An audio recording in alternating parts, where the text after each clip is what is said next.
Baik, Assalamualaikum warahmatullahi wabarakatuh.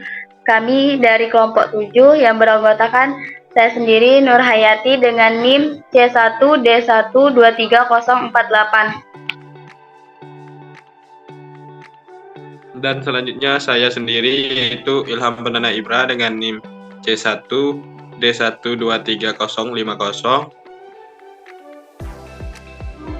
Dan selanjutnya dengan saya sendiri Syariah dengan NIM C1D1230052. Dan selanjutnya saya sendiri Bayu Seperlia Putra dengan NIM C1D1230054. Sekianlah perkenalan dari kami dan dilanjutkan dengan materi. Oh, mati ketu. Tada!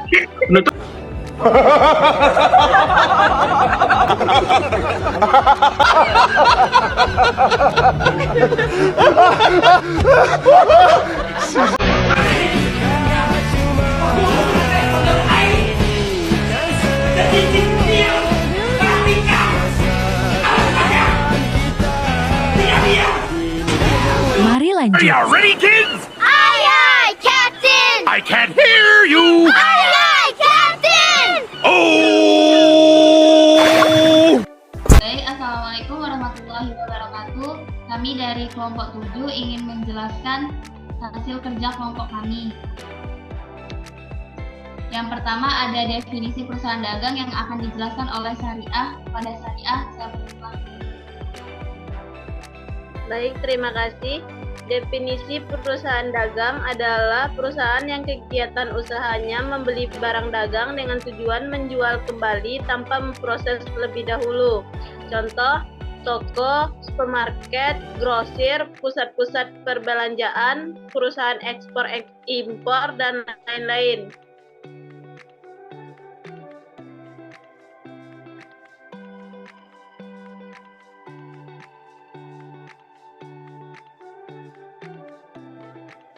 Selanjutnya ada ciri-ciri perusahaan dagang. Yang pertama, pendapatan utamanya berasal dari penjualan barang dagangan. Yang kedua, ada biaya utamanya berasal dari harga pokok barang yang terjual dan biaya usaha lainnya. Yang ketiga, ada dalam akuntansinya terdapat akun persediaan barang. Selanjutnya ada sebagai perantara antara produsen dan konsumen. Selanjutnya ada antara barang yang dibeli dan barang yang dijual tidak ada perubahan. Yang terakhir ada tujuan utamanya mencari laba. Next.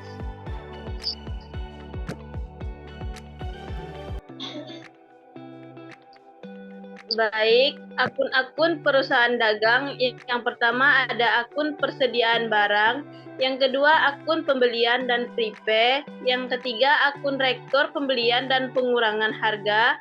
Yang keempat ada akun potongan pembelian. Yang kelima ada akun beban angkut pembelian.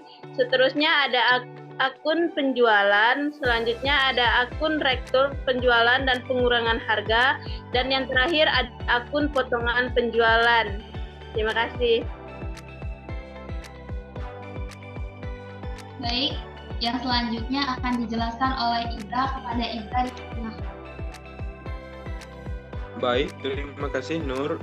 Selanjutnya saya akan melanjutkan dari Syariah yaitu metode akuntansi persediaan barang dagangan. Yaitu ada dua. Satu, sistem persediaan perpetual, yaitu perusahaan menyelenggarakan pencatatan yang detail atas biaya perolehan persediaan barang dagangan yang dibeli maupun dijual. Sistem ini persediaan terus-menerus update. Dua, yaitu sistem persediaan periodik, yaitu perusahaan tidak menyelenggarakan pencatatan detail atas persediaan yang dimilikinya sepanjang periode. Perusahaan melakukan perhitungan fisik persediaan yang ada dalam persediaan yang menentukan besarnya biaya perolehan persediaan yang ada akhir tahun. Persediaan akhir. Selanjutnya yaitu ada syarat pembayaran dan penyerahan perusahaan dagang. Yang pertama yaitu syarat pembayaran. Syarat pembayaran adalah syarat perusahaan dagang yang berkaitan dengan jangka kredit dan besarnya jumlah yang harus dibayar oleh pembeli seperti tunai dan kredit. Yang kedua yaitu syarat penyerahan. Syarat penyerahan adalah perjanjian antara kedua belah pihak mengenai siapa yang menanggung biaya pengiriman dan barang dari penjual sampai gudang pembeli, seperti SIF, CIV dan CIVIT dan FOB. Terima kasih. Baik, selanjutnya ada metode akuntansi yang akan dijelaskan oleh saya sendiri. Metode akuntansi persediaan barang dagangan. Yang pertama ada sistem persediaan perpetual. Perusahaan menyelenggarakan pencatatan yang detilatas biaya perolehan persediaan barang dagangan yang dibeli maupun dijual. Sistem ini persediaan terus-menerus update. Sistem persediaan periodik. Perusahaan tidak menyelenggarakan pencatatan detilatas persediaan yang dimilikinya sepanjang periode. Sistem ini perusahaan melakukan perhitungan fisik persediaan yang ada di dalam persediaan untuk menentukan besarnya biaya perolehan persediaan yang ada pada akhir tahun persediaan akhir. Yang selanjutnya ada siklus perusahaan dagang. Yang pertama ada transaksi, yang kedua ada jurnal umum, jurnal khusus, jurnal pembelian, jurnal penjualan, jurnal pengeluaran kas, jurnal penerimaan kas. Selanjutnya ada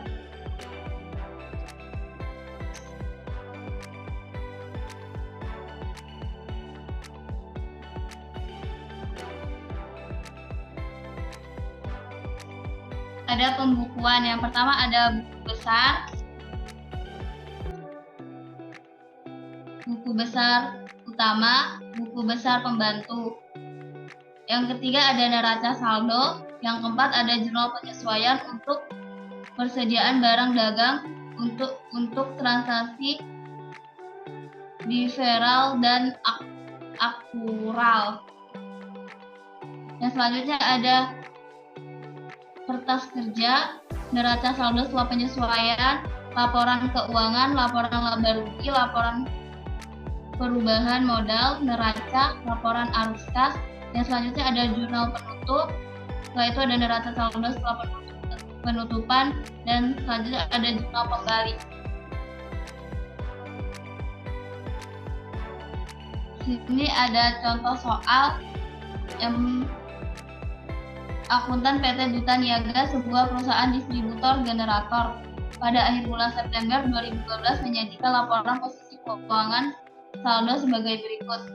Yang pertama ada kas sebesar 144 juta, piutang usaha 160 juta, persediaan barang dagang 320 juta, perlengkapan kantor 52 juta, aset tetap 321 juta. Akumulasi penyusutan aset tetap 32 juta, utang usaha 162 juta, utang bank 300 juta, laba ditahan 350 juta, modal saham 350 juta, laba ditahan,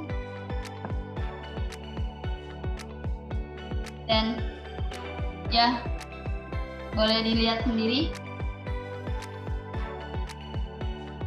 Keterangan lain, perlengkapan kantor yang tersisa pada akhir bulan September 2012 sebesar 44 juta, persediaan barang dagang pada akhir bulan September 2012 sebesar 415 juta, penyusutan aset tetap pada bulan September 2012 sebesar 3,5 juta. Berdasarkan data tersebut, buatlah posisi keuangan lajur PT Duta Niaga periode 30 September 2012. Yang kedua, laporan keuangan PT Duta Niaga periode 30 September 2012 dan ayat jurnal penutup yang diperlukan. Baik, yang selanjutnya akan dijelaskan oleh Bayu. Kepada Bayu dipersilahkan. Baiklah, selanjutnya ada bagian neraca lajur, di mana di bagian ini terdapat daftar saldo, penyesuaian, saldo disesuaikan, laba rugi, dan posisi keuangan. Di bagian daftar saldo terdapat debit dan kredit. Di bagian debitnya terdiri atas kas 144 juta, piutang usaha 160 juta, persediaan 320 juta, perlengkapan kantor 52 juta, aset tetap 321 juta, dividen 55 juta, pembelian 390 juta, beban pemasaran 34 juta, dan beban administrasi dan umum 29 juta. Kemudian di bagian kredit terdapat akumulasi penyusutan aset tetap sebesar 32 juta, utang usaha 162 juta, utang bank 300 juta, modal saham 350 juta, laba ditahan 51 juta, penjualan 610 juta, dan total antara debit dan kredit sama yaitu sebesar 1.505 juta. Kemudian ada penyesuaian. Di penyesuaian di bagian debitnya yaitu persediaan sebesar 415 juta. Kemudian ada beban pemakaian perlengkapan sebesar 8 juta. Ikhtisar laba rugi sebesar 320 juta. Beban penyusutan aset tetap sebesar 3.500. Kemudian di bagian kreditnya ada persediaan sebesar 320 juta.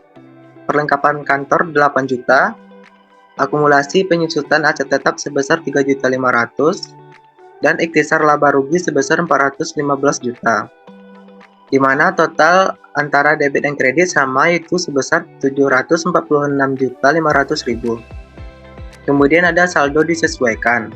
Di bagian debitnya terdiri atas kas sebesar 144 juta, piutang usaha sebesar 160 juta, persediaan sebesar 415 juta, perlengkapan kantor sebesar 44 juta, aset tetap sebesar 321 juta, dividen 55 juta, pembelian 390 juta, beban pemasaran 34 juta, beban administrasi dan umum sebesar 29 juta, beban pemakaian perlengkapan sebesar 8 juta, ikhtisar laba rugi sebesar 320 juta. Kemudian bagian kreditnya yaitu akumulasi penyusutan aset tetap sebesar 35.500, utang usaha 162 juta, utang bank 300 juta, modal saham 350 juta, laba ditahan 51 juta. Kemudian ada penjualan sebesar 610 juta, dan ikhtisar laba rugi sebesar 415 juta, di mana total antara kredit dan debit juga sama yaitu 1.923 juta. Kemudian ada laba dan rugi.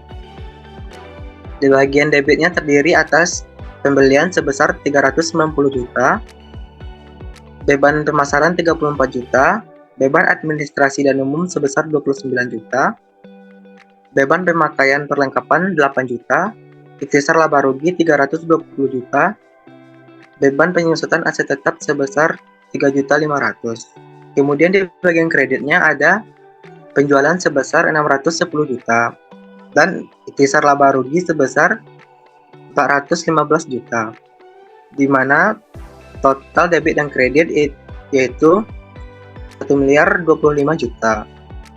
Dan neraca lajur bagian akhirnya itu ada posisi keuangan. Di bagian debitnya ada kas, piutang usaha, persediaan, perlengkapan kantor, aset tetap. Kemudian ada dividen.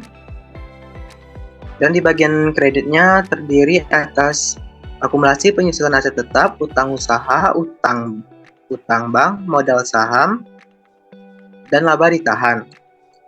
Total antara debit dan kredit tangannya itu sama sebesar 139 juta.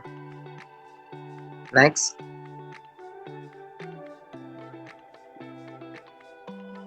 Kemudian ada laporan posisi keuangan PT Duta Niaga.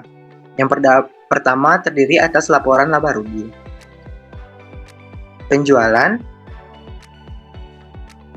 Kemudian ada penjualan sebesar 610 juta.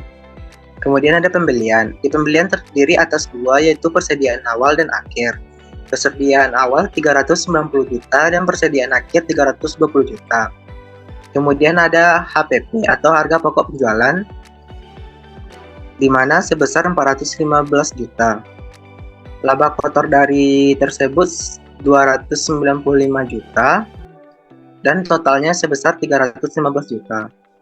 Kemudian ada biaya-biaya lainnya seperti beban pemasaran, beban administrasi dan umum, beban penyusutan perlengkapan, beban penyusutan aset tetap, di mana jumlah beban tersebut sebesar 74.500 dan total laporan laba ruginya sebesar 240.500.000. Lanjut. Kemudian ada laporan perubahan ekuitas. Laporan ini terdiri atas modal awal dari modal saham sebesar 350 juta, laba ditahan saldo awalnya 51 juta, dan ekuitasnya sebesar 401 juta. Kemudian ada perubahannya yaitu modal. Modal pada laba ditahan sebesar 240.500.000 dan ekuitasnya 240.500.000. Kemudian ada dividen.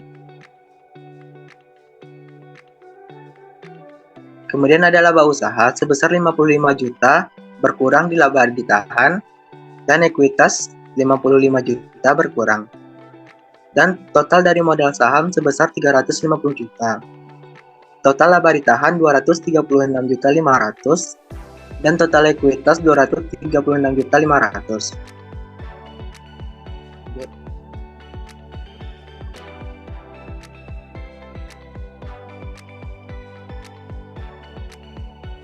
Laporan posisi keuangan PT Duta Niaga pada periode 30 September 2012 terdiri atas kas sebesar 144 juta, piutang usaha 160 juta, persediaan sebesar 415 juta, perlengkapan kantor 44 juta, aset tetap 321 juta. Kemudian ada akumulasi penyusutan aset tetap sebesar 35.500, utang usaha sebesar 162 juta, utang bank sebesar 300 juta, modal saham sebesar 350 juta, dan laba ditahan sebesar 236.500.000. Total antara debit dan kredit di bagian laporan posisi keuangan sama, yaitu sebesar 1.084 juta. Next. Kemudian, ayat jurnal penutup dari PT Duta Niaga periode 30 September 2012. Di sini terdapat pada bagian pertama yaitu pendapatan. Pendapatan terdiri atas penjualan sebesar 610 juta di bagian debit, persediaan awal sebesar 415 juta di bagian debit, dan ikhtisar laba rugi di bagian kredit sebesar 1.025 juta. Kemudian ada beban. Ikhtisar laba rugi di bagian debit sebesar 784.500.000. Dan di bagian kreditnya terdiri atas pembelian, persediaan awal, beban pemasaran, beban administrasi dan umum, beban perlengkapan kantor, dan beban penyusutan aset tetap. Kemudian ada ikhtisar laba rugi di bagian debit sebesar 240.500.000. Laba ditahan di bagian kredit sebesar 240.500.000. Kemudian ada laba ditahan di bagian debit sebesar 55 juta dan dividen di bagian kredit sebesar 55 juta. Jadi total di antara debit dan kredit yaitu sama atau balance sebesar 2.105 juta. Sekianlah hasil dari presentasi kelompok kami dan saya kembalikan kepada moderator. Baik, sekian hasil dari kelompok kami. Saya akhiri. Wassalamualaikum warahmatullahi wabarakatuh.